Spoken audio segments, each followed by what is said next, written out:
People, deluded, I'm back again. Man City 3, Arsenal 0.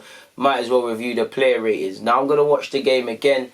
I've offered my thoughts on my other video and stuff like that, but you lot saw it yourself, man. On one hand, I don't think it was the worst of performances collectively, excluding certain individuals. On the other hand, they won 3-0 and, you know, we were really, I felt Guendouzi was okay, but midfield, we ain't got the personnel. Listen, there's a golfing class anyways, but we ain't got the personnel to make something happen. Yes, there was positive patches in our play, but we can't really dominate the midfield. Defence speaks for itself. You know, David Luiz, I don't know what he's doing. The third goal, there's 5 of our players against Sergio and Sterling. Somehow they still play a 1-2 and Foden scores the rebound. There's many things, man. There's many things for Arteta to look at. And I say look at, I don't know how much. To be honest, I don't know how much the video. One thing I'd probably give Emery, he probably showed these man the mistakes, even though he was killing them. Arteta's probably showed all these man previous mistakes and patterns and all of these sort of things. There's probably nothing more he can do at this point.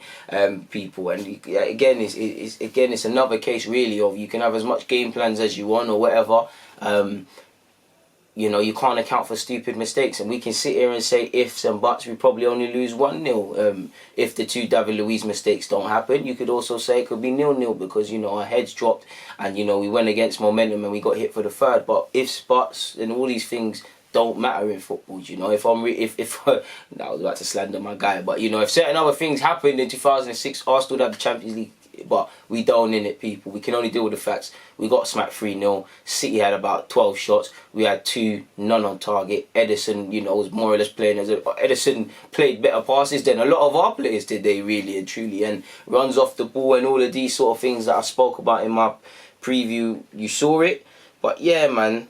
The player ratings, I'm giving Leno a 10, man.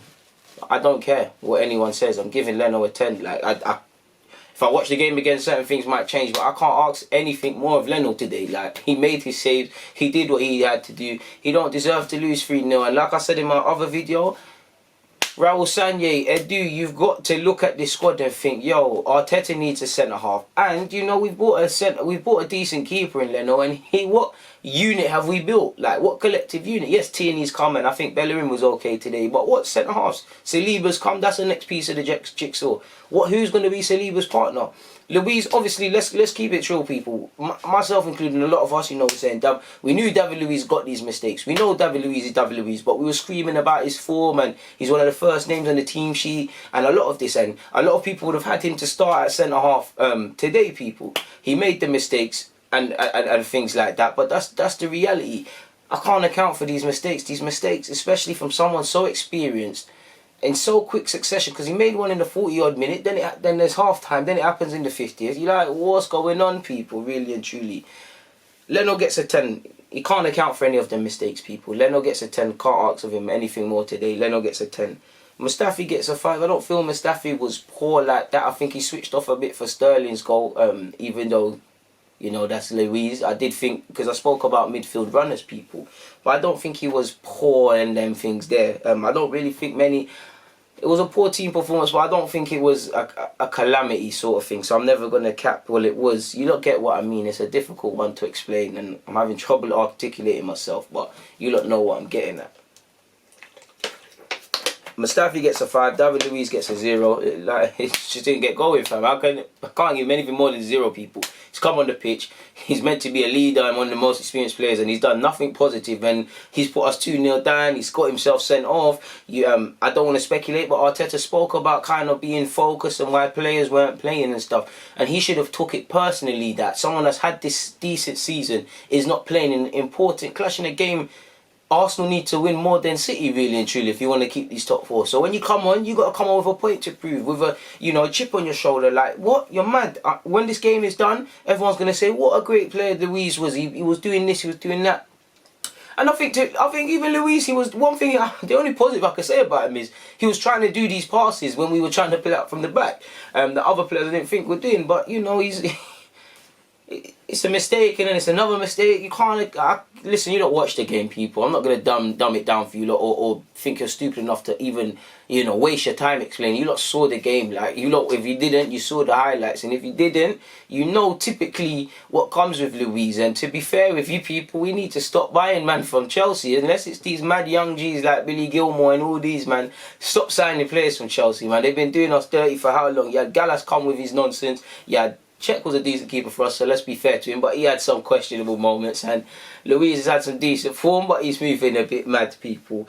He gets a 0. Pablo Mari gets a 4. He weren't really on the field long enough, but he did look like he was going to have a tough day at the office, especially with pacing behind. I don't think he was going to get going, but Trise wasn't on the field long enough really to have a rating, but I'd give him a 4. Bellerin, I give Bellerin a 5, really. I think Bellerin did alright today, man. I think, there's no positives, but I like that he like Tierney, he's come through it with significant minutes. He's not injured. He's clearly not all the way there, and I don't think he was amazing, like I said, but I don't think Bellerin was poor, so I think he can get a 5. I think Tierney could get a 6. But maybe, a 5 would probably be it for it. I'll give Tierney, between a 5 and a 6, I'll go with a 5. I think Tierney was alright. I think he won his duels good today. I think he tried to get forward. When we all turned poor, we all turned poor. But I liked what I saw from Tierney. Again, weren't amazing, but I'll give him a 6. I went with 6 initially. I'll go with a 6 again. Xhaka, unfortunately, fingers crossed. Like with Marie and obviously with Eric Garcia. These injuries are nothing too serious and stuff like that. But Xhaka went on the field long enough to give a rating to. I'll give Matteo a 6, He's, he might not be people's cup of tea, but I think he tried. We lost the midfield battle. Cardi's players, sadly, no matter how much they tried, it's not good enough. And there's a big gulf in quality between the two sides. So, yeah, man. Joe, I give Joe a 4.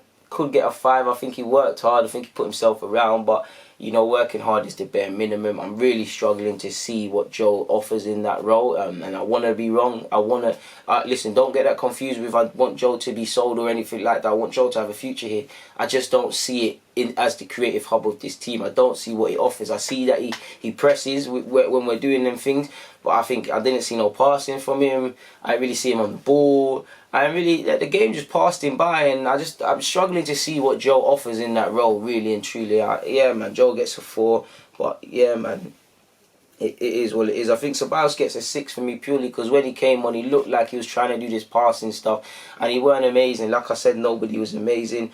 I give Eddie an 8 because if for me, I'm not gonna lie, people. If it wasn't Leno, I'm saying Eddie played quite well. I think he threw himself around physically. I think he won a couple fouls. Don't know how he didn't get the foul when Eric Garcia's pulling him. I think he's showing physically he can deal with the Prem, and he's had I know he didn't score, but he's had a really encouraging game, man. And he's done all he can, I believe, to play against Brighton and retain his place in the lineup. I really liked Eddie today, to be fair. So I'm giving him an 8, really and truly, man.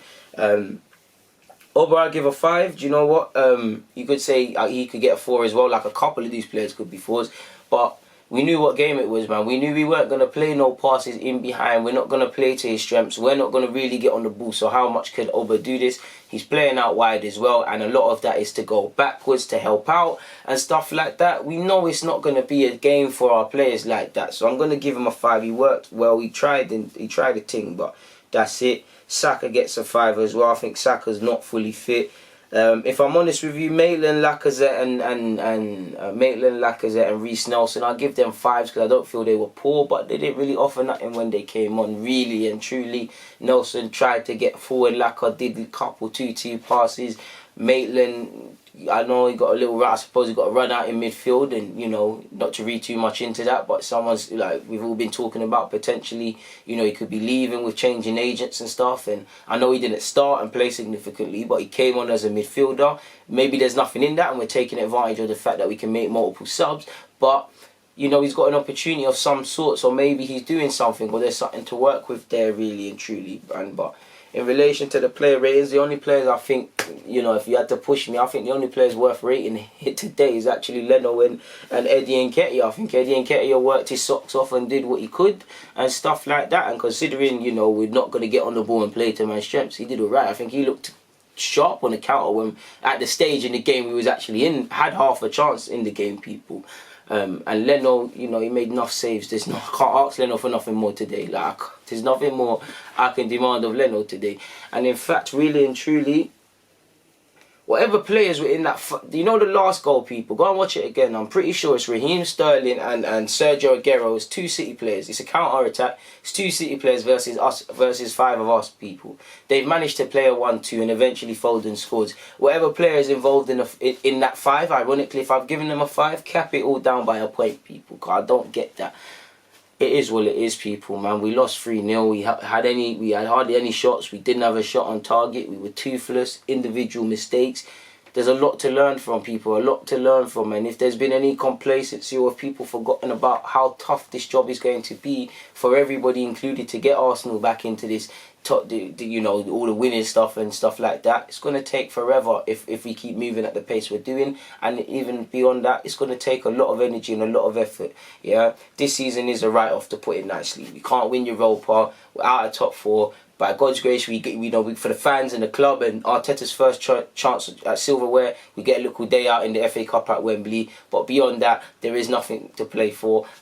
Listen, for Arteta, he knows weeding out the players he wants and doesn't want. And to be fair, with 8 games left, he's been here for a minute now. He should know the players. Maybe 1-2 change his mind in a positive and negative sense, but he should know who he wants. You know, this is his time to do his tactics and do all these things. We'll still give him time next season, but certain things aren't going to last. So he gets his time. The players that are going to be here, they understand their coach and all of that jazz. And for me, you know, away from Arteta now, yeah, I say you've got 8 games to look and change the destiny of this club. Obviously, you've got longer.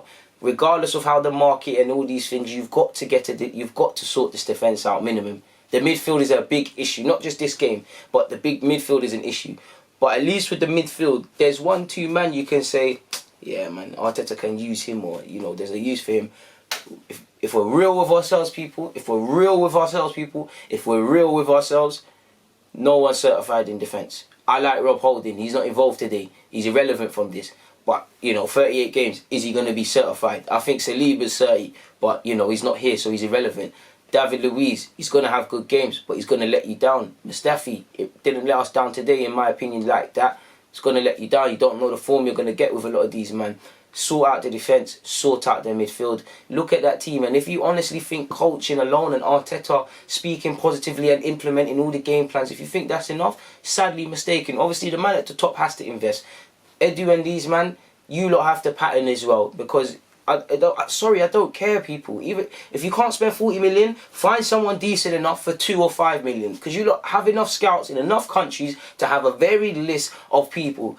A target, B target, C target, D target. E costs 40. Let's not go for him. He's 15. He's 20. He's got his pros. He's got his cons. You should have this and be able to move in any direction regardless of the circumstances. In the best case scenario, you know, we sort out our wage bill. The effects of Corona don't last. We do our thing. If the effects of Corona fail to go away and we're under financial constrictions, within that model, work your magic, because this is what you lot get paid for. And I'm not here to talk about what you get paid for and things. I'm just looking at the roles you lot, man, do, how it affects my happiness watching my team. So things need to pattern.